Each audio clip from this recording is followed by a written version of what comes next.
Everyone, welcome to the Academy Halftime Show. My name is Diego Reyna, and I will be your host. And what exactly is the Academy Halftime Show? Well, a couple things real quick. The Academy, of course, because we are an MLS Next Academy, the only one south of San Antonio. MLS Academy, the highest youth level of soccer in the country. Only 113 clubs, members of that league, the highest league in the country.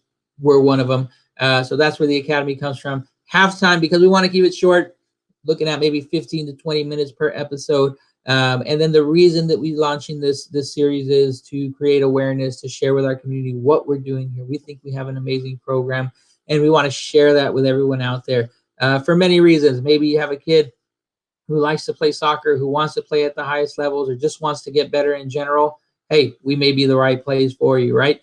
Maybe you're a coach out there who wants to, work with youth sports and work with players at the youth level. We may have a spot for you, or maybe you're just somebody who wants to support, youth activities here in the Valley. We're always looking for sponsors. This is an expensive endeavor. We have to travel all across the country to play at the highest level. That comes with a big price tag. So we're looking for businesses out there who want to support us, any families, things like that, people who want to support us in any way that they can. So that's what the show is about. We want to create awareness. We want people to know what's going on. We're very proud of who we are. We're very proud of what we're doing. And so this is going to give us a chance to share some of those things. For today, we are going to be talking to one of our coaches, because I also think it's important to get the personalities out there, right? The people behind the scenes. And so we're going to meet AJ Madero, one of our new coaches, joined us in November. A very big hire for us, brings a lot of experience that you're going to see from the interview. And I want everybody to get a chance to meet him and then hear some of the value that he brings to the club and to our kids. So without further ado, let's go ahead and see the interview with Coach AJ Madero. All right, so I'm here with AJ Madero, one of our newest coaches here at RGVFC Toros Youth Academy, and want to give him a chance to introduce himself, tell him a little bit about where he's coming from, and how he landed here at the Toros. So AJ, nice to see you. If you don't mind, just give us a little bit of your background. Kind of introduce yourself to the community here. Yeah, thank you. Thank you, Diego, for having me here. So, name is AJ Madero. I've been part of the Toros Academy since now just about December. Is when I was formally introduced to everyone here. And I had been previously at Liberty University, and Liberty University is a Division I school out of Virginia. This year, top 15 in the country, so very proud of the school. And really, it's just been a unique pathway to get to this position. A lot of ups and downs as a player and as a coach, but I think that's the beauty of understanding how players go through the long process to get to where they want to go. Absolutely. And I think that I've gotten to know you a little bit and stuff, but I know this is probably the first time maybe some of the community members, some of our families out there are meeting you and actually getting to hear from you. Because of COVID, they haven't been able to get on the field and things like that, right? So maybe if you could talk a little bit about like what you did at Liberty. I know that was one of the big things that we saw value in, the recruiting aspect, how you were involved with that. And then some of your skills and what you've learned there that you're going to bring to the club. Yeah, absolutely. So was at Liberty since 2007, 2007 to 2010 as a player. Got to experience a lot of growth, being a fourth string player all the way to a starting player, winning a championship there with the team, and then being invited to be an assistant coach. So worked my way up from a graduate assistant into a full-time role, and was with the university from 2010 through 2020. So a long pathway there, and really worked in the recruiting aspect, whether it was international recruiting or domestic recruiting, looking at the developmental academies, the ECNL, the national leagues, every different academy that was out there, and just trying to find the right fit. And so a lot of the times, again, it was split between recruiting and then development within your team. So a lot of times you're just spending, I would say, 70% of the time trying to develop the team that you currently have, and then 30% of the time updating it, finding which players you need to fill positions with, and then once the season ends, it starts to shift over again to 70% recruiting, 30% development, just because the guys are out of class and there's not as much going on. So it shifts a bit, but that's why you have to know pretty much where you want to recruit from. You want to develop very good pipelines, understand the landscape of what type of individuals you're working with, and then continue to build that relationship there. So again, a lot of it was recruiting. A lot of it as well was sports performance. So sports performance, dealing with analytics, dealing with heart rate, GPS, nutrition, everything that you need to become a elite athlete. It's something there that you just can't step onto the soccer field and compete. If you want to make 1% gains, you have to be willing to give up a lot more prior to the game. Yeah, and you know, I've again, you know, I've gotten to know you, thinking I've heard you talk about these things, and they're really fascinating, right? And I think that you have this unique perspective that you're bringing to the club. And again, that was one of the things that we looked at when we were in the hiring process. And you know, one thing I would like you to share is, as somebody who was recruiting for a Division I school, a high level Division I school. I know you described it as a mid major. But you know, like I said, they're ranked 15 in the country this year. I mean, you guys have definitely are an established program, and you know, at the higher end. You know, as one of their recruiters, like, what were the you know, things that you were looking at when you were recruiting players? What really, I guess, what was it coming down? What was the formula, right? And maybe share that with the families out there. Yeah, so our pillars would definitely be, again, that academic side, just making sure that they're going to be able to survive. The academic success is a major component that we had to evaluate, make sure that each player is comfortable getting into our environment, being self-sustainable, understanding what is expected of them and what is something that they can control. And for us, we would always say the grades are something you can control. The amount of time that you put in to study, the amount of time that you take to meet with professors and meet with other groups around the campus to help, that's something you can control. So academics for us was a huge, huge priority to identify it. Then we'd look at, again, what is the athletic component of that individual? Is that someone who wants to continue to work hard? Do they have a good attitude, and they're really fully invested into what we are trying to do? Are they someone who has already kind of reached their maximum? So for us, we really wanted to find guys who really were just scratching the surface, guys who didn't really know their full potential and were willing to just trust the process, trust that we were going to give them a plan of action that was going to help them to make 2 to 3 to 4 levels above where they're at. And it was really unique watching it take place. So whether that was a non-scholarship guy who wanted to just make the team, whether that's a scholarship guy who wanted to, be a starter, whether that was a starter who wanted to move on to the MLS, each guy has a process to go through, and each guy has to give up something.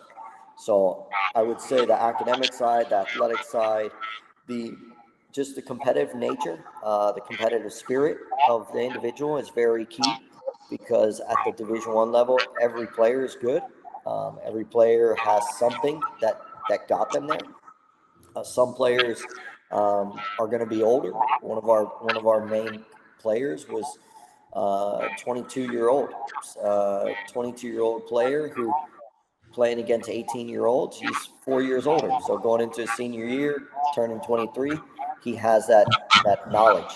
So if you don't bring your competitive spirit from your freshman year, it's very difficult for you to really jump into the mix.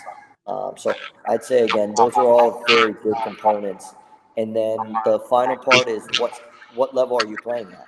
Are you playing at the highest level that you can probably be at?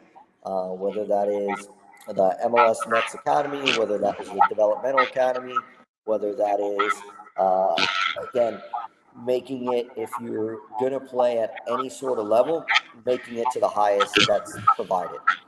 So again, I think it's just one where you want to play against the best players in the country. You want to challenge yourself. You want to see, am I competing or am I just part of it? And again, it allows each player to know where they are, where they're going, and how much further they have to really increase their game in order to stand out on the field.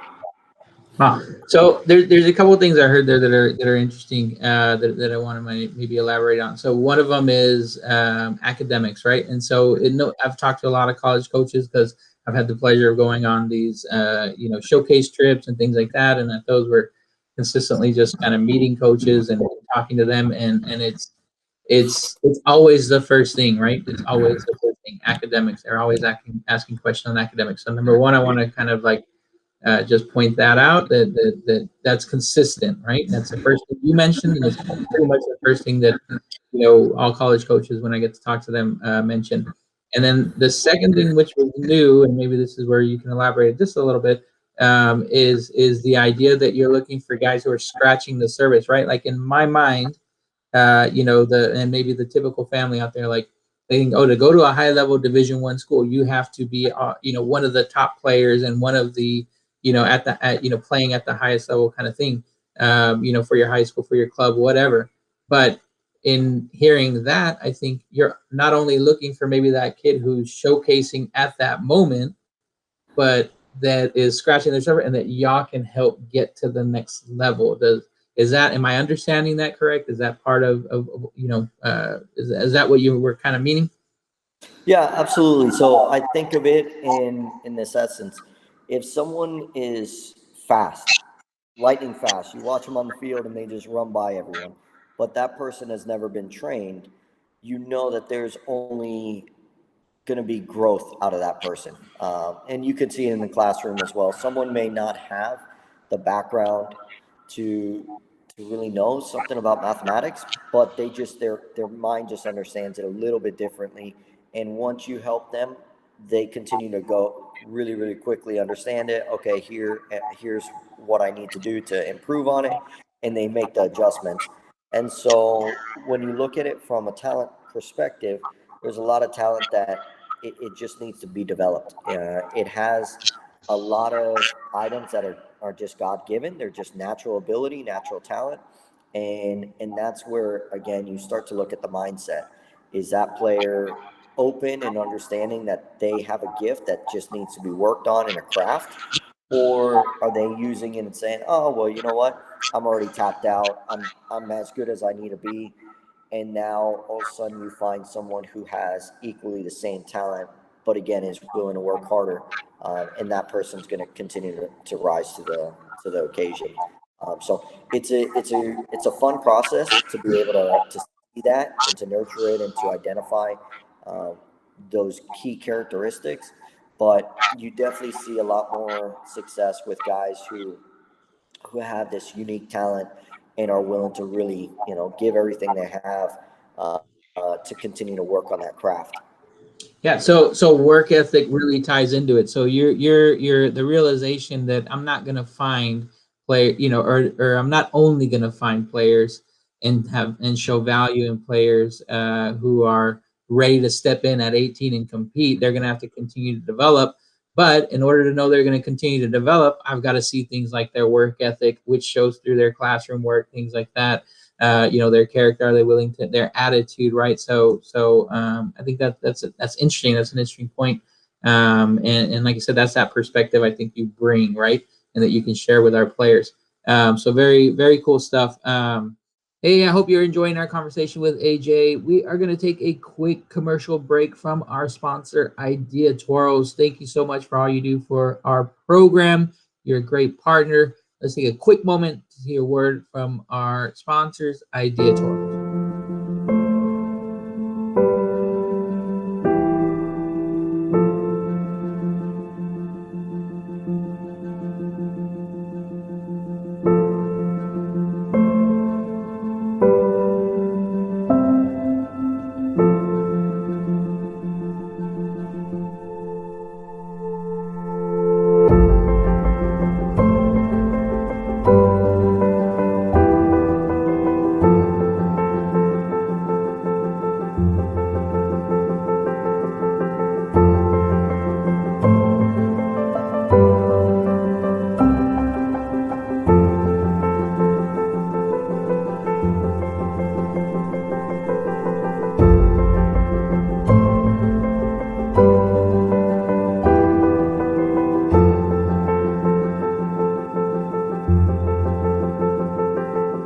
I'm curious to know, like you've been here for a couple of months now, and you arrived in November, and so you've had a chance to work, well, end of November, but you've had a chance to work with the players. You had a chance to get to know the coaches, some of the families you got to interact with, of course, here at the school as well. So how are you seeing the program? What excites you about it? Where do you see that, hey, I know I can come in now and I've value a little bit. I know I can help with this, so there's something that's excited you about it, and then a place where you see you can really make a difference.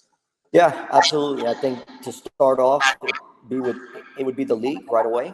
The MLS Next League, when they put out the rankings probably a few weeks ago, you had FC Dallas as #1 in the country as far as for talent development. You had Houston Dynamo at #3.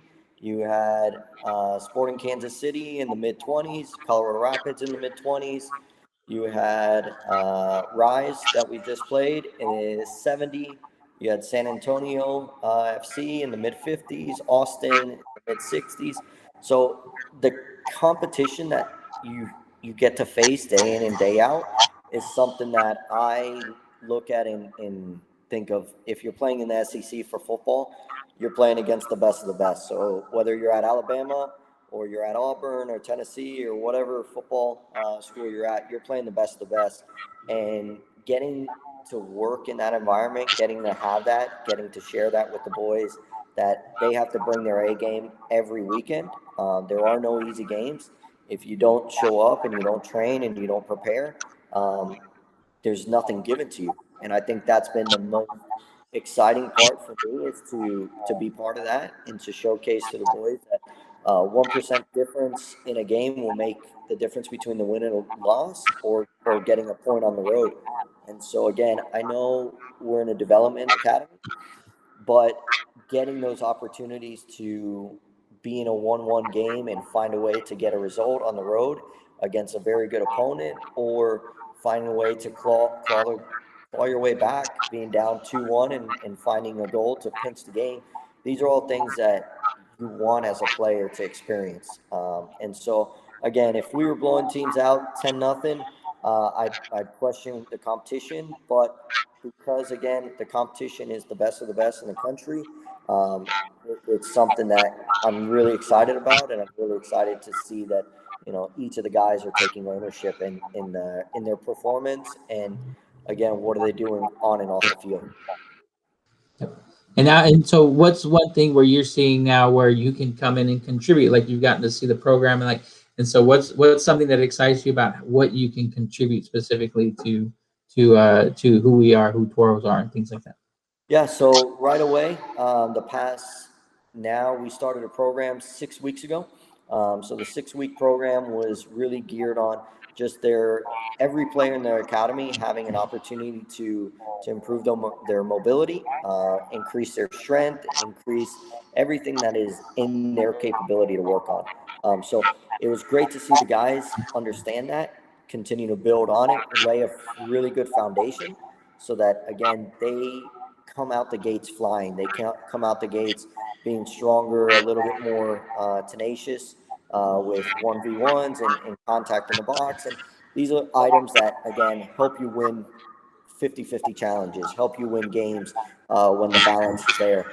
And so now we've started the next 6 week program. The next 6 week program will include more of a aerobic and anaerobic training there to start to build upon, again, how do I increase my workload from day to day. So we've run a beep test with the guys, and they've their opinion has changed really quickly. But even this past weekend, a great example is when you do a full out maximal test like that, the guys understand when their legs really do feel heavy. Um, and that was awesome to really see that those guys understood. Uh, did I give everything I had in this game, or did I still have something left in the tank? And like I said, if they get to the point where they understand how much you have to sacrifice to win a game, they're willing to go that much further. And so, again, continuing to bring that competitive spirit there, continuing to work with whether it's the 15s or the 19s, and anywhere in between, just really helping those guys to understand that. So I think for me, again, the next 6 weeks will be very critical as we prepare for the rest of the MLS season, and just getting them to understand that this is a long process. It's 2021, so it's a whole new year, and it's something there that I want to make sure that each player is developing at the rate that they need to develop. Yeah, and you mentioned MLS a few times, and that is the program that we are the only MLS Next program, south of San Antonio, and the teams that we're competing against. Not only are we competing against MLS academies, but we happen to be in one of the toughest divisions, right? And we're playing against, like you said, FC Dallas, ranked #1 for player development, Houston Dynamo, ranked #3, I think you said. Sporting Kansas City, Colorado Rapids, like those are in the 20s. So we're playing such high level competition, even within MLS, right? But as let me just kind of help you, or not help you, but if you can help me kind of have an understanding too, like as a former college recruiter, like the weight that coming from an MLS academy has, right? So when you see that a player is coming from an MLS academy, at that, in the years past it was DA, but now MLS academy, like what are some of the things that now you can assume about that player that because of what the program requires, right? And then what kinds of advantages maybe does that play in the recruiting process? Yeah, absolutely. So with the DA or MLS or ECNL, there's different components that you have to really take into consideration. When playing in the MLS Next, there's going to be a lot of things that you're going to have to give up. And for us, being able to train 4 to 5 days a week with a game on the weekend allows for a lot of exposure. So not only are we training, but we're also doing video. We're also doing strength and conditioning. We're also doing discussing nutrition, discussing different ways that they can have a competitive advantage, whether it's mental training, whether it's, again, just day-to-day conversations, because you see the guys 5 to 6 days a week. All these little items, again, are items that you want each player to really utilize that exposure, whether it's, for us, we try to do 15 to 20 minutes of strength and conditioning a day, which adds up over the time that a player is with us. And so, again, they're getting the exposure there that sometimes you miss out on. So for us, you see that if it's a 15 to 20-minute video session, again, just highlighting the strengths and weaknesses of a team, whether it's talking about player development, whether it's talking about the recruiting process, whether it's talking about what to do with interviewing with a college coach. All these things, again, are something that are unique, and I want to really emphasize to anyone who ends up looking at this process that if you're willing to sacrifice and you're willing to put a lot of your general, how would I put it, just your general time that you might be doing other things, it's not for everyone.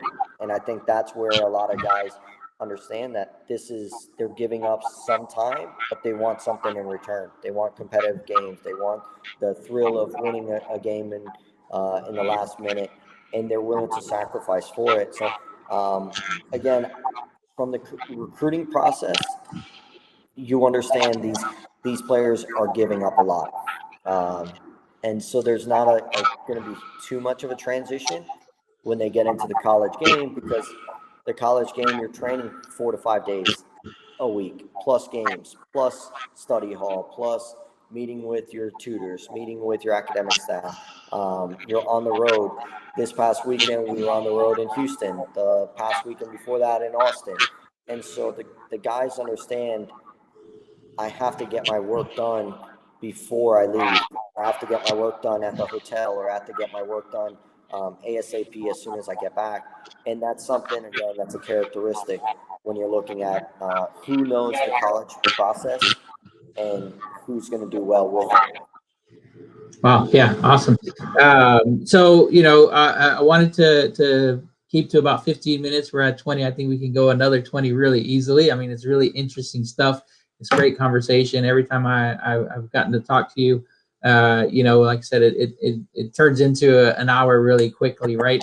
But I do want to try and stay on track here, and so we're at about 20 minutes. So I'm gonna cut it off for now. But I do also want to give our families, our community, a chance to get to know you a little bit. And so I have here 20 rapid fire questions that can kind of give some insight into who you are. Some are fun, things like that. But just fire off an answer when you have it. All Okay. right, we'll see if we can All do right. it. Yeah. All right. Favorite. Well, let me do this. Let me transition into this view here. So you're in the spotlight now. Okay. All right. Favorite food. Fajitas from the valley. Nice. Current or last show that you were into. Ooh, House Hunters. There you go. Just bought a house. I get it, right? Are you usually early or late? Am I what? Are you usually early or late? Unfortunately, late. Honest. That's a good characteristic. Superpower you would choose to have. The ability to speak truth and love. There you go. Name a skill that you would like to master.